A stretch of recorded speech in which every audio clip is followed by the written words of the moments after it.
José Luis Restán. El Espejo. COPE. Estar informado. Muy buenas tardes, amigos. Comenzamos un día más a esta hora El Espejo con la información y el análisis de la actualidad de la vida de la Iglesia. Un saludo de Faustino Catalina. En nuestra línea COPE hemos recordado las decenas de ataques de los hermanos musulmanes que han sufrido en los últimos días numerosas iglesias, viviendas y negocios de los cristianos. Tanto la Iglesia Católica como los coptos han pedido en sendos comunicados que se reconozca que en Egipto, lejos de vivir un conflicto entre facciones, se está librando una batalla contra el terrorismo. Desde el Vaticano, el cardenal Leonardo Sandri, prefecto de la Congregación para las Iglesias Orientales, ha calificado de repudiables e inaceptables estos ataques y ha recordado que la recuperación del país solo puede conseguirse desde el respeto a la persona humana, el respeto mutuo de todas las religiones y el respeto a la libertad religiosa. Tras hacer una llamada al diálogo y la reconciliación, el cardenal Sandri ha dicho que una fe o una religión no deben llevar jamás a la guerra o la violencia y que el mandamiento de Dios de amarnos unos a otros es válido para todos, musulmanes y cristianos. En todo caso, tan lamentable es que los líderes musulmanes del mundo sean incapaces de condenar la violencia de la que son víctimas los egipcios, como que el mundo occidental dé cobertura política y mediática a los hermanos musulmanes. Son los egipcios quienes, en uso de su libertad, tienen que resolver la situación sin interferencias extranjeras, sin confusiones de quienes quieren convertir una lucha contra el terrorismo en un enfrentamiento entre religiones.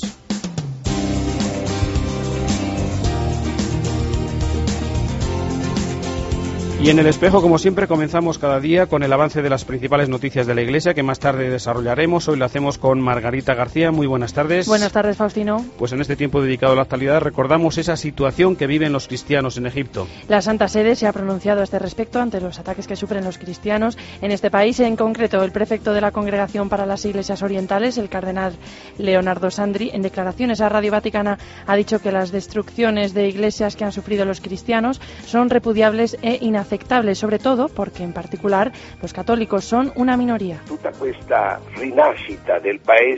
El renacimiento del país debe llevarse a cabo desde el respeto a la persona humana, desde el mutuo respeto de todas las religiones y desde el respeto a la libertad religiosa. Nosotros creemos que la fe o una religión jamás pueden llevar a una guerra o al uso de la violencia. Nunca se puede hacer uso de la fuerza, la violencia, el terrorismo o el poder militar para resolver los problemas sobre la base de la fe.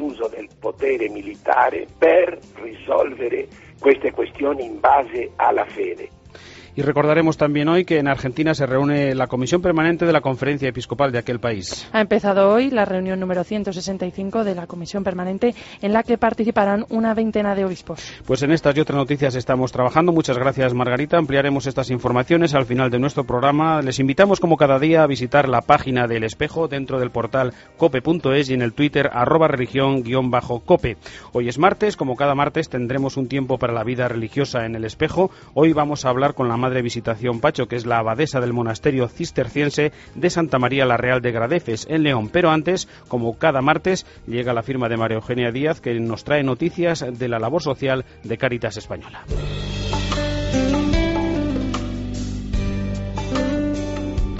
Muy buenas tardes, María Eugenia. Muy buenas tardes, Faustino. Pues cerrando el primer semestre del año se celebró, recordamos, la 70ª Asamblea General de Cáritas Española, donde se habló de más de 70 años de la acción social de la Iglesia. Efectivamente, incluyó el informe anual, o sea, el de 2012, la presentación de cuentas, sobre todo el debate del tercer plan estratégico confederal para los años 2014 a 2017, es decir, los planes que plantea la asociación para los próximos 4 años. Aunque la primera noticia de la Asamblea, que ya se ha comentado ampliamente aquí, fue la incorporación de 3 nuevas Cáritas diocesanas, las catalanas de Terrassa y San Feliu de Llobregat y la Cáritas castrense. Incorporaciones consideradas como un hecho histórico. Bueno, hace 23 años que se produjo algo similar, cuando las diócesis de Getafe y Alcalá se separaron de la archidiócesis de Madrid, pasando a tener sus propias Cáritas diocesanas, o sea, Cáritas diocesanas, Cáritas parroquiales y Cáritas española, que es la Cáritas confederal. Sebastián Mora, secretario general de Cáritas, hizo balance de estos últimos 4 años de trabajo y puso el énfasis en las amenazas a las que se enfrentan para responder adecuadamente a los retos que la pobreza y la exclusión social, que están tan vigentes en estos momentos, se plantean, porque parece que todo vale para conseguir las metas propuestas. Y no es así. En palabras de Sebastián Mora, Cáritas no puede perder su visión y su ética del trabajo en la acción social. De todas formas, María Eugenia, a veces parece que con tal de subsistir cualquier estrategia es buena, todas las armas son posibles, pero no es este el caso, ¿no? Evidentemente, esto está más claro que el agua. Nuevos tiempos implican nuevas fórmulas, sin duda, y las ONGs aún más, ¿verdad? Y se puede correr el riesgo de perder el sentido de la misión para la que se ha nacido, adoptando métodos muy modernos, muy agresivos, muy actuales, pero que muchas veces están en contradicción con la esencia de la organización. Son métodos que adoptan muchas organizaciones, como acabas de decir, para subsistir. Y tampoco tiene sentido que las políticas sociales estén en manos de las entidades sin ánimo de lucro. Eso dicho sea entre paréntesis. Además, a estas entidades se les está privando de recursos públicos. Bueno, en el todo vale, como denunció Sebastián Mora, se puede caer en el más es mejor, o por ejemplo la instrumentalización radical de las migraciones, o por ejemplo la pérdida de presencia de la solidaridad con los países del sur. Y en esta partida es donde se está llevando la peor parte del mundo de las ONGs. Bueno, en su denuncia, Sebastián Mora alertó sobre los efectos demoledores de unas leyes que no miden las consecuencias de su promulgación. Bueno, en cualquier caso, Cáritas, gracias a sus voluntarios y a sus colaboradores y donantes, ha aumentado su presencia y sus recursos en su lucha contra la pobreza y la exclusión. Pero no todo vale. No todo vale, pero fíjate lo que es. La crisis ha traído un aumento del número de voluntarios y del número de gente que quiere y que está colaborando con Cáritas. Con ese mensaje nos quedamos. Gracias, María Eugenia. Hasta la próxima semana. Hasta la próxima semana. José Luis Restán. El Espejo. COPE. Estar informado. La última hora. Empezamos en Brasil con la última hora de lo que está ocurriendo en la ciudad de Fortaleza. A las 3 de la tarde se ha producido un accidente de tren. 4, 3, 2, 1, se acabó, ganó. Siempre en COPE. Tenemos más datos sobre esa operación contra el terrorismo. La última hora está en la audiencia de Córdoba y es donde está declarando. Esta es la última hora, la audiencia provincial de Madrid. Última hora sobre Messi y la que se va a liar. COPE. Estar informado. ¡Despierta! Ahora en Berti un 15% de descuento en tu seguro de coche y 3 años sin subidas si contratas por internet. Conéctate ya. Berti.com. Seguros para gente despierta. En el máster de COPE te preparas para informar, para entretener, para hacer radio en directo. Y después lo haces aquí durante un año de prácticas remuneradas. Máster universitario en Radio COPE, título oficial de la Universidad CEU San Pablo. Infórmate en el 91 828 3930 y en nuntiescuela.com, la escuela de comunicación de la Fundación COPE. 100 propósitos para tu información. Propósito número 77. Pensar y proponerte planes de ocio y de fin de semana realistas, al alcance de tu bolsillo. Cristina López Lichting. Fin de semana. Desde septiembre, toda la actualidad en las mañanas de sábado y domingo. COPE. Estar informado. José Luis Restán. El Espejo. COPE. Estar informado. Nuestro espacio para la vida religiosa lo hacemos todos los martes, como les recordamos, con Luis Esteban Larra, que hoy nos trae a la abadesa del monasterio de Santa María la Real de Gadefes, de León. Buenas tardes, Luis Esteban. Buenas tardes, Faustino. Si te parece, vamos a acercarnos primero al perfil de nuestra invitada con Ana Almazán. Desde pequeña, la madre Visitación Pacho ha tenido la fe muy presente. Sus padres eran practicantes y su hermana mayor se fue a Roma para ser religiosa. Aún así, cuando era pequeña y le preguntaban que si de mayor quería seguir los pasos de su hermana, ella contestaba que no le llamaba la vida de ser monja. Pero un verano todo cambió. Ella sintió cómo la mano de Dios le eligió y empezó a tener vocación. Conocía el monasterio de Santa María la Real porque iba muchas veces con su madre. Así que no se lo pensó dos veces. Y un 4 de septiembre, con tan solo 15 años, hizo las maletas y se marchó al monasterio de Gadefes. No esperó ni a las fiestas del pueblo Quintana del Monte, que son a mediados de mes. Antes de ir estaba preocupada porque pensaba que le costaría dejar a su familia. Además, también le gustaba llevar los vestidos tan bonitos que le hacía su madre y lucir su melena ondulada, pero aún así, la fuerza de Dios le llevó a ir al monasterio de clausura. Asegura que era capaz de pasar por el fuego con tal de venir. Vive con 15 hermanas más en el convento y tienen muy poco tiempo libre. Antes se dedicaban a coser para una empresa de León, pero ahora con la crisis solo hacen pastas caseras. Hace tiempo veían algo la televisión, sobre todo los informativos, pero a las hermanas no le gustaban porque la mayoría de las noticias eran desastres y calamidades. Desde hace 5 años, Visitación Pacho es abadesa en el monasterio cisterciense de Santa María la Real de Gradefes. Hermana Visitación Pacho, muy buenas tardes. Hola, buenas tardes. Bueno, no la hemos llamado nosotros para esta ceremonia de precanonización que nuestra compañera le ha lanzado a las ondas, ¿eh? Ya. El motivo de nuestra llamada de contar con una cisterciense hoy en el programa En el Espejo es porque hoy es San Bernardo de Claraval, que es una figura muy significativa en el mundo cisterciense, ¿no? Pues sí. Bueno, díganos alguna pinceladita así muy sencilla de lo que a usted le sugiere esta figura de este abad que vivió allá por el siglo XII, ¿verdad? Eso es, sí. Y que hoy han celebrado también el monasterio, pero díganos un poquito, una pinceladita de él. Pues mira, San Bernardo fue el gran impulsor de la reforma cisterciense, ¿eh? No fue el fundador, como algunos lo atribuyen, sino el impulsor. Y bueno, se fundó la orden pues en el siglo XII también, porque partió de Cluny, eran benedictinos, y al ver que no se vivía la regla cisterciense como pedía San Benito, pues fundaron el Cister en Francia. Y vivían una vida muy austera, muy dura. Y no había vocaciones, como nos pasa casi ahora, pero yo creo que había menos todavía que ahora. Entonces los padres de los fundadores, San Roberto, Alberica y Esteban, estaban muy tristes porque creían que su vida no era agradable a Dios, al ver que nadie intentaba ingresar en el monasterio.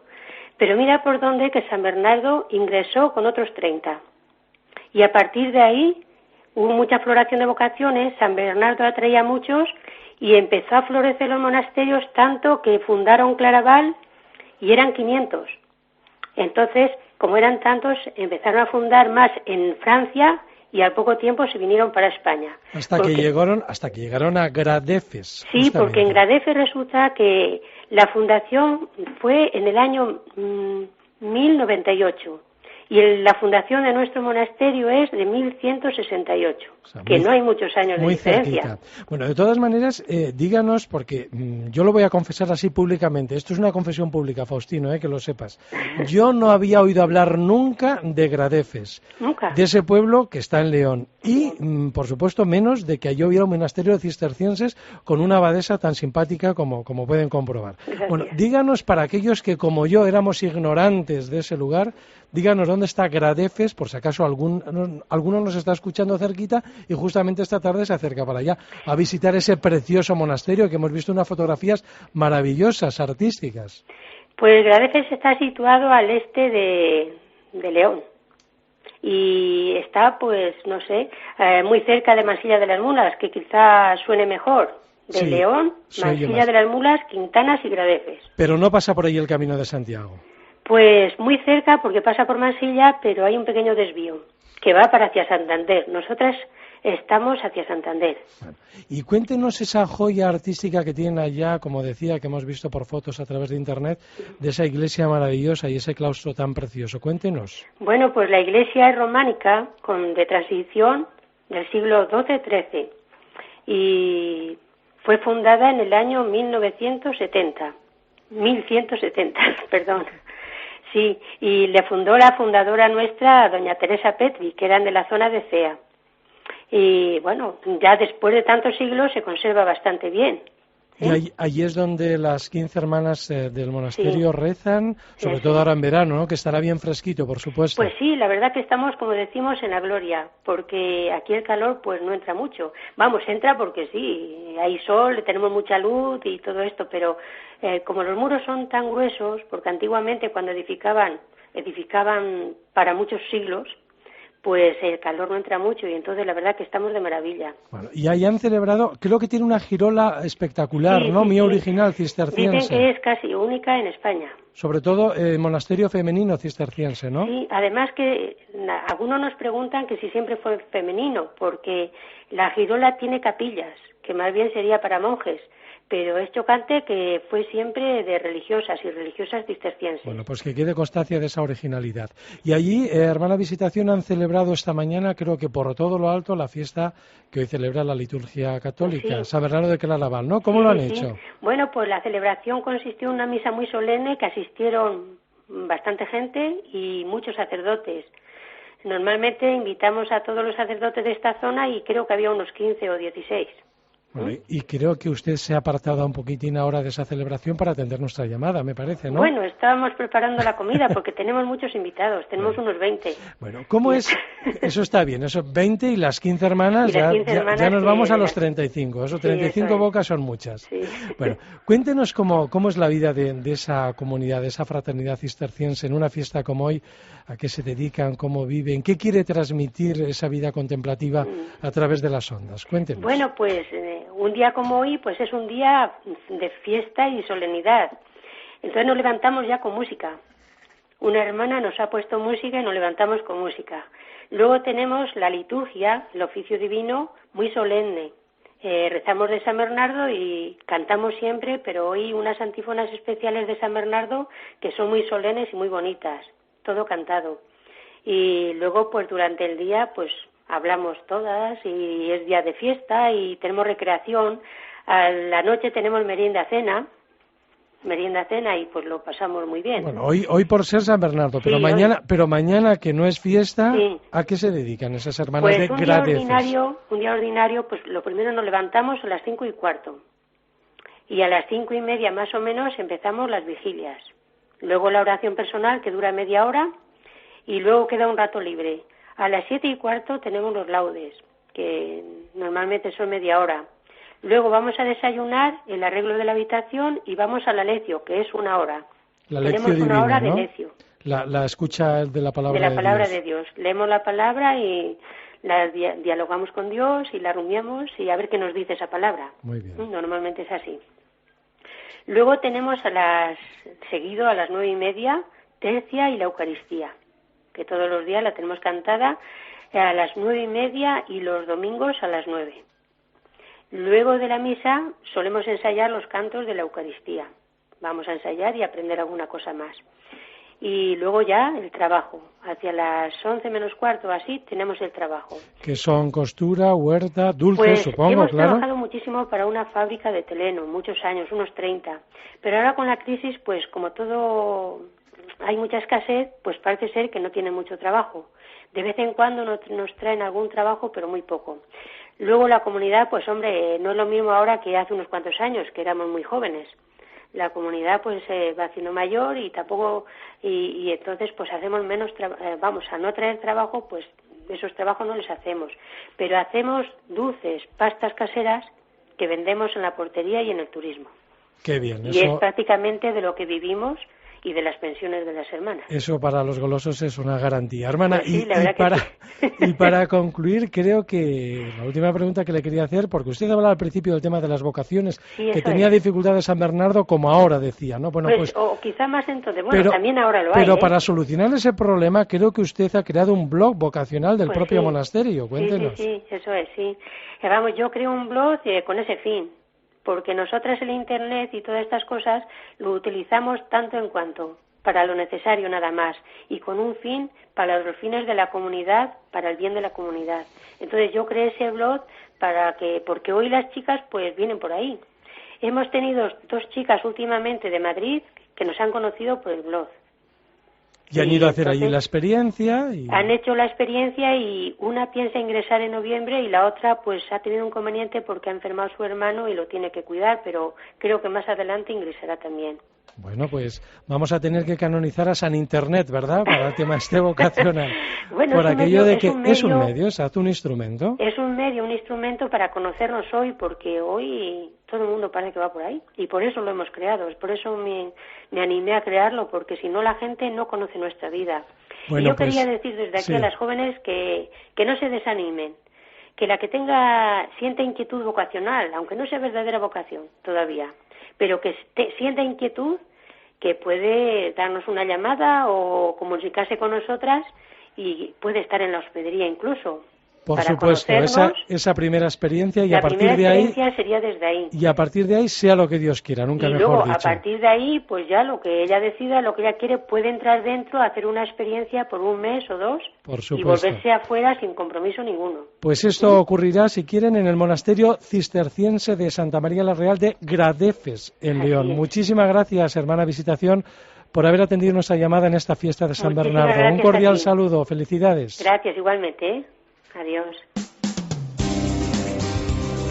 Muchas gracias, Luis Esteban. Hasta la próxima semana. Igualmente, gracias. Ahora vamos con las noticias que nos trae una vez más Margarita García. Buenas tardes de nuevo. Buenas tardes, Faustino. Como adelantamos al principio de nuestro programa, el prefecto de la Congregación para las Iglesias Orientales, el cardenal Leonardo Sandri, ha pedido a las fuerzas políticas la reconciliación y el diálogo en Egipto. Sí, lo ha pedido en declaraciones a Radio Vaticana. Se ha referido a la destrucción de más de 50 iglesias e instituciones católicas y ortodoxas como un acto inaceptable, sobre todo porque los católicos allí son minoría. Ha recordado que el mandamiento de Dios es amarse unos a otros, una enseñanza válida para todos, musulmanes y cristianos. La Comisión Permanente del Episcopado Argentino se reúne estos días en Buenos Aires. Hoy comienza la reunión número 165 de la Comisión Permanente de la Conferencia Episcopal Argentina, la CEA, presidida por el arzobispo de Santa Fe de la Veracruz, Monseñor José María Arancedo. Corresponsal en Buenos Aires, Ernesto Coco. Hace unos pocos minutos, y con la presencia del presidente de la Conferencia Episcopal Argentina, Monseñor José María Arancedo, y la asistencia de una veintena de obispos, ha comenzado la 165 reunión de la Comisión Permanente.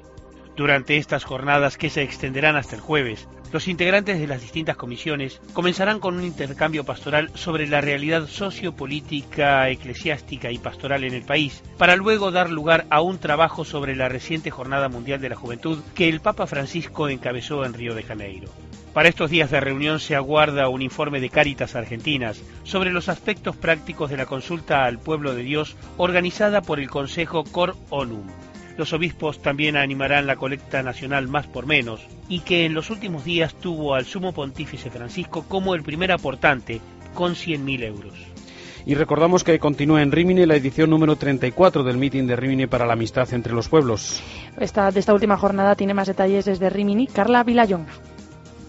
El cielo en una habitación. Bienvenidos a la casa de Chesterton. Este es el título de la original exposición que a modo de réplica nos permite recorrer la casa donde vivió Chesterton. Ubaldo Casotto, responsable de la exposición, nos ha contado más. Dice que la gran originalidad de Chesterton es que en un momento en el que se estaban formando grandes ideologías que reducían al hombre, él no quiso combatirlas con otra ideología, sino que la alternativa que propuso fue la del hombre vivo, el hombre consciente de sí mismo, que desea, que tiene nostalgia por la verdad y por su propia casa, porque es en su casa donde puede vivir la verdad. Al igual que esta exposición, el Meeting de Rímini es un lugar de encuentro en el que conferenciantes y visitantes discuten y dialogan sobre los grandes problemas y desafíos de hoy, sobre el gran misterio que es el hombre irreductible a cualquier tipo de ideología. Hoy intervendrá el presidente del Parlamento Europeo, Martin Schulz, y el conocido periodista del Irish Times, John Waters, que explicará el lema de esta edición, una emergencia, el hombre. Y hoy, en nuestro recorrido por los monasterios de España, vamos a viajar hasta Orense con Álvaro Real para conocer más de cerca el monasterio de Oseira. Buenas tardes, Álvaro. Muy buenas tardes. A 34 kilómetros de Orense y muy cercano a Cea, justo donde se unen esta provincia con Pontevedra y Lugo, nos encontramos con el monasterio de Oseira.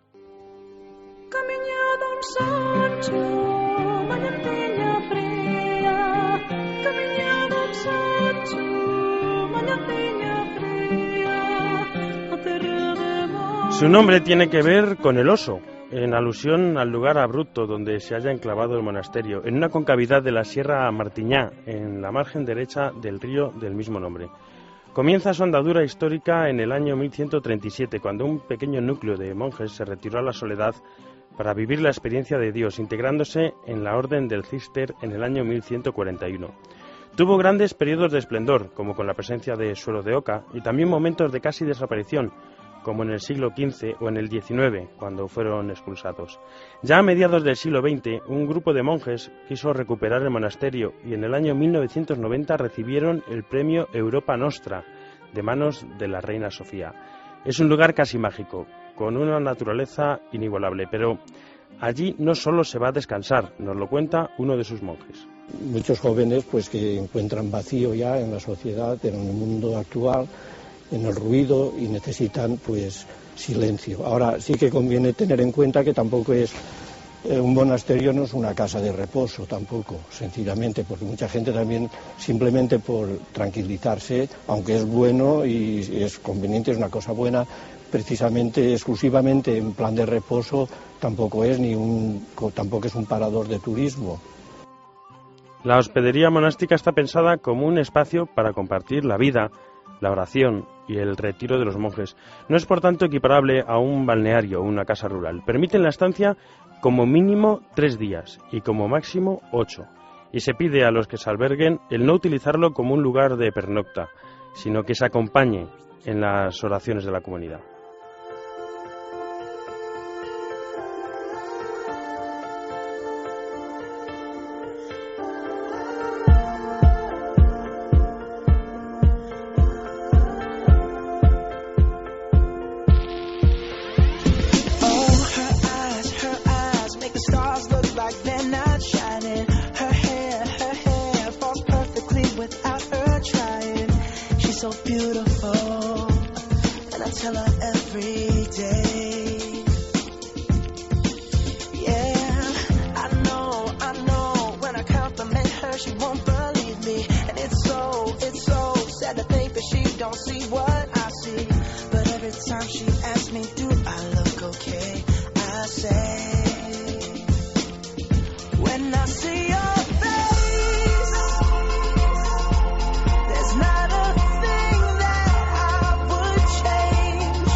Pues con Bruno Mars llegamos al final del tiempo de hoy en El Espejo. En el control de sonido ha estado Rocío Fernández, en la producción Ana Almazán y Beni Armada. Les dejamos ahora con las noticias, con el Mediodía COPE que nos trae Ángel Rubio. Volveremos de nuevo mañana a partir de la 1:30.